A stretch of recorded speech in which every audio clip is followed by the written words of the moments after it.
All in favor? Okay, so we'll adopt those minutes.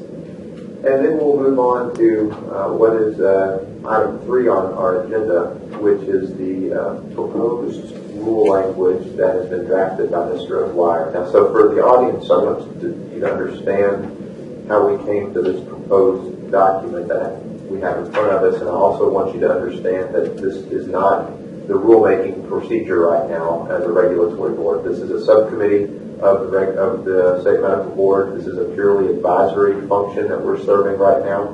But what we have done is still done it in draft rulemaking process, so we can see what it would look like when it's presented to the board. So I just wanted to be clear with that. So all the comments were submitted. Kevin took his legal brains and formatted our comments into what a regulation could look like if we expanded the definition of patient-physician relationship under Regulation 2.8 of the State Medical Board. So what I want to do first is just to simply read to you what that could be for the benefit of all of the audience members in case you haven't seen a copy of it. And then I'd like for us as a committee to, just frankly, this is the first time we've sat together as a committee to comment on is it a good idea to broaden the definition this way? Is it a bad idea? Are there better ways to expand it? Are there ways we should limit it, etc.? With the goal being that at the end of this meeting, I want to pull together all the comments from this committee, and at the conclusion of this meeting, we want to set a public hearing, and I use that term loosely because this isn't the rulemaking process here, but we want to have a public comment opportunity for the stakeholders, who I mentioned earlier, to have an opportunity to tell the committee what they think of the proposed language that has come out of the subcommittee.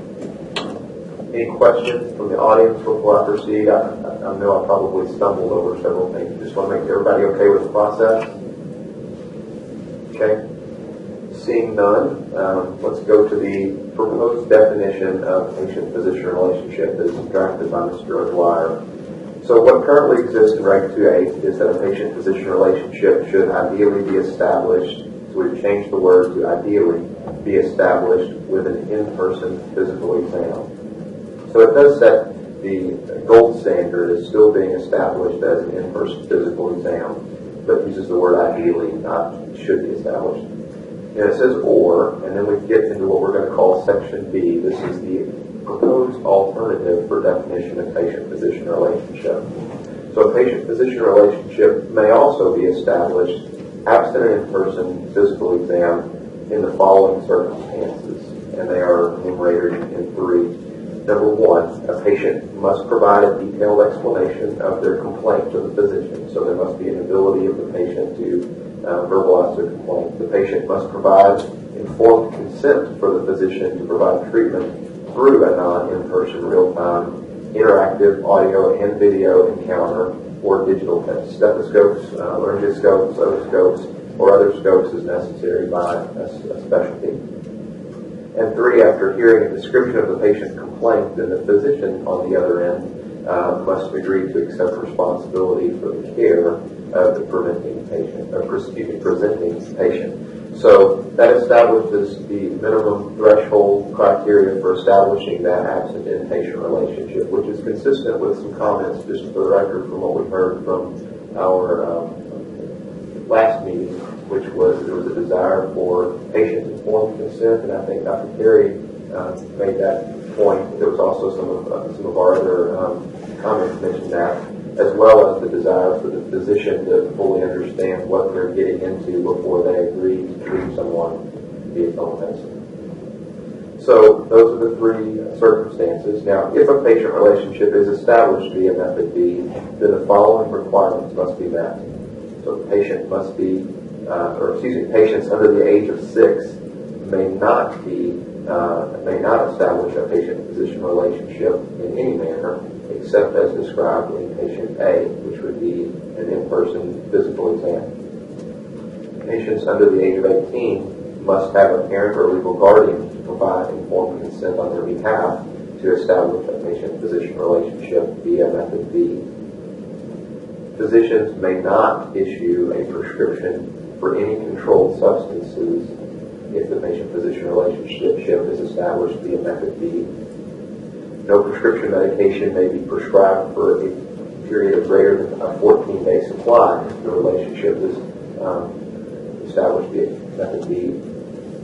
A physician shall take the appropriate patient history during the initial encounter and keep a well-documented medical record. Just as an aside to that point, there was obviously concern about appropriate history and physical. It was an in-person relationship, and absent the ability to have a physical exam, a very thorough patient history was described to be desired if the relationship did not involve a physical exam. Number 6, a physician shall provide at minimum a PDF version of the patient's medical record documenting the encounter to the patient via email within 24 hours of the encounter. Additionally, if the patient requests that the medical record be sent to a primary care physician, the record should be sent to the primary care physician within 24 hours of the encounter. Number 7, if the patient, at the recommendation of the physician, needs to be seen in person for the current medical issue, the treating physician, which would be the telemedicine physician in this case, shall make every reasonable effort to refer the patient to a local physician clinic, and such recommendation shall be documented in the patient chart. That recommendation comes from some concern that the ER would be used as the triage center for telemedicine cases that the treating telemedicine physician couldn't deal with over the telemedicine encounter. And 8, the use of telemedicine to treat a patient establishes a professional relationship in the same manner as a traditional in-person visit. And just to give you a little background on that, there are some professional relationship standards that exist in the Medical Practices Act which prevent